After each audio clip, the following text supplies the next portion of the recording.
झांसी की गरौठा विधानसभा सीट से समाजवादी पार्टी के पूर्व विधायक दीप नारायण सिंह यादव पर भ्रष्टाचार निवारण अधिनियम के तहत केस दर्ज किया गया है। विजिलेंस इंस्पेक्टर शंभू तिवारी ने झांसी सेक्टर के उत्तर प्रदेश सतर्कता अधिष्ठान थाने में ये केस दर्ज कराया है। सपा नेता पर आरोप है कि विधायक रहने के दौरान उन्होंने ज्ञात स्रोतों से अधिक संपत्ति अर्जित की। दूसरी ओर पूर्व विधायक ने कहा कि उनके खिलाफ राजनीतिक साजिश के तहत बदनाम करने के मकसद से ये मुकदमा दर्ज किया गया है। उन्होंने कहा कि वर्तमान विधायक जवाहरलाल राजपूत लगातार 5 साल से मेरे खिलाफ साजिश रच रहे हैं। मैंने शासन को लिखित रूप में बताया कि मैं जो भी बिजनेस करता हूं, उसका एडवांस टैक्स जमा करता हूं। ये FIR घबराहट और षड्यंत्र के तहत लिखी गई है। विधायक जवाहरलाल राजपूत अपने क्षेत्र में अवैध खनन करा रहे हैं और इनकी शिकायत न हो जाए, इसलिए दूसरों को फंसाने के मकसद से शिकायत करते हैं। मुझे न्यायपालिका और निष्पक्ष अफसरों पर भरोसा है। जसवंत ठाकुर, समाचार इंडिया, झांसी। देखिए, हम कई बार आप लोगों के बीच में भी अपनी बात कहते रहे हैं कि भाई हमारे जो जवाहर राजपूत जी हैं लगातार मेरे खिलाफ पिछले 5 साल में भी बहुत सारी शिकायतें की, कोशिश करते रहे कैसे बदनाम करें, कैसे फंसाएं।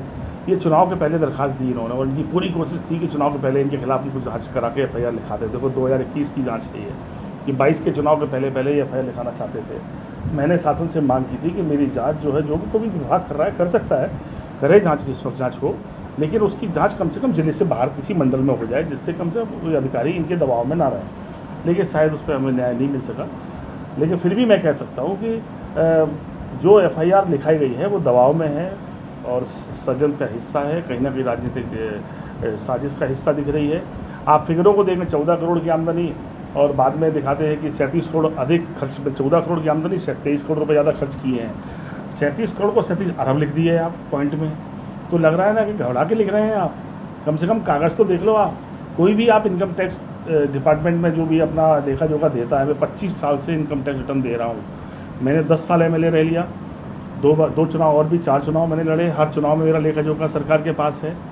जब इनकम टैक्स में आप लेखा जोखा देते हैं तो आप एक भी चीज़ छुपा नहीं सकते अपनी ज़िंदगी की, और चुनाव में वैसे भी नहीं छुपा सकते। कितनी कंपनी में शेयर है, कितना क्या आमदनी है, क्या है, कितना ऋण है, कितना ब्याज लग रहा, सब चीज़ें आपको देना पड़ती हैं। तो मैंने कहा कि मेरा सारा लेखा जोखा विभागों के पास है, मैं सबसे पहले टैक्स भरता हूँ। मैंने जीवन में ऐसा कभी सोचा ही नहीं। आज भी आप मेरे अगर ITR देखेंगे, मैं इनकम टैक्स की अगर आने की डेट हो उसके पहले जमा करता हूँ। मैं कभी जीवन में सोचा ही नहीं। और मुझे कर की चोरी करनी होती तो मैं गरीब बेटियों की शादी का जिम्मेदारी से उठाता। किसी ने मुझसे कहा नहीं कि तुम गरीबों की बेटियों की शादी करो। अपने साधनों को बेटियों की शादी भी मैंने लेखा जोखा देके, इनकम टैक्स में जो इतना पैसा खर्च किया उसका लेखा जोखा उस साल से देके चला रहा हूँ, 2014 से, आज से 15-16 साल पहले से। तो मैंने कहा कि राजनीतिक लड़ाई हो सकती है हमारी, उनसे है, विचारों की लड़ाई हो सकती है, लेकिन जिस स्तर पर वो हमारा जिस तरह से बदनाम करके राजनीति करना चाहते हैं, ये षड्यंत्र से हम डरने वाले नहीं हैं। विभाग ने FIR लिखी है, मुझे पूरा भरोसा है कोई निष्पक्ष अधिकारी जांच करेगा तो वो धन्यवाद देगा, और बेईमानी की कोई सीमा नहीं होती। न्यायालय पे मुझे पूरा भरोसा है कि आप मुझे झूठा फंसा सकते हो, पर न्याय मुझे ज़रूर मिलेगा। मेरा लेखा जोखा साफ सुथरा था, कल था, आज है, और जब तक जिंदा रहूँगा मैं कर चोरी नहीं करूँगा, पूरा पैसा गवर्नमेंट को देकर जाऊँगा। 37 करोड़ वाली बात समझ में आ रही है। मैंने कहा ना कि वो कम से कम एनालिसिस तो करें। भाई मैंने कहा कि पुलिस डिपार्टमेंट, मैंने माना कि आर्थिक बातों की जानकार नहीं होते, लेकिन कम से कम किसी जानकार से सलाह तो लेनी चाहिए। जब हम हर साल रिटर्न दाखिल कर रहे हैं, ये डिफरेंस किसी और डिपार्टमेंट ने नहीं देखा, आपने देख लिया। इतने सारे विभाग काम करते हैं साथ में। जब आप किसी बिजनेस में जाते हैं तो सब बिजनेसों का लेखा जोखा, GST कितना पे किया, कितनी आमदनी है, उसका हर लेखा जोखा सारे विभागों की अपनी अपनी जिम्मेदारी है। वो सारे विभागों ने सब विभागों ने हमें क्लीन चिट दी है, और एक बिजनेस विभाग हाल घबरा के जांच करता है और 14 को 37 लिख दे, 37 करोड़ लिख दे। तो मैंने सोचा ना कि मैं सोचता हूँ कम से कम एक बार वो मैंने ये भी मांग की थी कि कैसी ऐसी संस्था इसकी जांच करे जिसे आर्थिक जानकारी हो, आर्थिक लेखे जोखे की जानकारी रखता हो, और जो जानकारी रखने वाला विभाग जांच करेगा, मुझे न्याय मिलेगा। 100% मुझे पूरा भरोसा है। गरौठा विधायक राजपूत का सीधा कहना है कि आपने मून सिटी आपकी अवैध बनी हुई है। देखिए, मून सिटी कैसे बनी है, कैसे बनती है, किसी भी बिल्डर के बारे में आप जानेंगे। मैंने कहा मून सिटी मेरा खुद का मकान नहीं है, हम लोग कंपनी के पार्टनर हैं।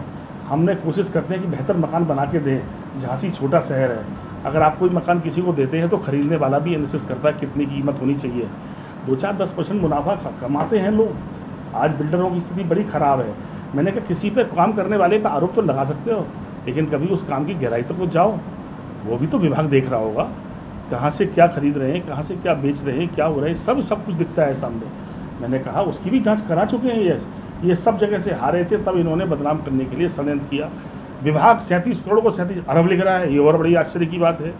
कम से कम लेखा जोखा तो ठीक रखो भाई साहब। आपकी तो हमें यही देख के लग रहा है कि 37 करोड़ को 37 अरब लिख रहे हैं, तो ये विभाग कर क्या रहा है भाई साहब? विधायक, ये आपका आरोप विभाग की जांच पर है या विधायक की नियत पर है? मैंने विधायक की नियत पर नहीं, विधायक के षड्यंत्र पे है, क्योंकि ये सब अवैध काम कर रहे हैं।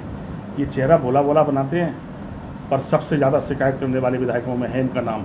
और हर विभाग से पैसा लिया, सिंचाई विभाग के एक्शन सस्पेंड कराया, उससे परिवार के लोगों ने पैसा ले लिया। जिस विभाग में जांचें हुई हैं, अभी सारे घाटों में, सारे डंपों में इनका शेयर है। मेरी बात झूठ निकल जाए, आपको मैं कहता हूँ जांच अधिकारी बन जाओ और आप जाके पता लगा लो। अगर इनका शेयर नहीं होगा, राजनीति में नहीं रहूँगा। मैं आपसे कह रहा हूँ, छोड़िए इन सब चीज़ों पर, आप जाओ। जितने विधानसभा क्षेत्र में डंप लगे हुए हैं, जितने बड़े बड़े पहाड़ लगे हैं, अगर हर डंप में इनका हिस्सा नहीं होगा, राजनीति छोड़ दूंगा मैं अपनी। ये बेईमानी कर रहे हैं, षड्यंत्र कर रहे हैं, और डर के ये शिकायत इसलिए करते हैं कि ये इनका ध्यान, लोगों का ध्यान उन पर ना चला जाए। ये डरा के रखते हैं। ये ईमानदार अधिकारी को बेईमान बता देते हैं लोगों के सामने, और जो बेईमान है उससे मिल जाते मेरे को काम करते हैं। मैंने कहा हम लोग इससे घबराने वाले नहीं हैं। एक और FIR हो, उसकी भी सब सामना करेंगे। न्यायालय है, मैं वहाँ जाऊँगा, अपनी बात रखूँगा, अपने पेपर्स रखूँगा। एक रुपये भरता हूँ टैक्स का, एडवांस टैक्स जमा करके। शासन की मंशा है या विधायक की मंशा है? विधायक की कोशिश थी, अब शासन की मंशा है कि नहीं है और किसकी मंशा है, ये तो अभी आगे जाकर कार्रवाई बताएगी। लेकिन कहीं ना कहीं जब विधायक की कोशिश है, तो कहीं ना कहीं जिस तरह का शासन पे दबाव बना रखा है विधायक ने, तो कार्रवाई को 37 करोड़ को 37 अरब लिख दिए, फिर 23 करोड़ सफाई दे रहे हैं, बाद में 23 करोड़ रुपए बचते हैं। अरे कम से कम अपना लेखा जोखा एक बार चेक तो कर लें। तो मैंने कहा कि आप भी देखेंगे, लोग भी देखेंगे, जनता भी देखेगी, एक दिन सच्चाई सबके सामने फिर आएगी।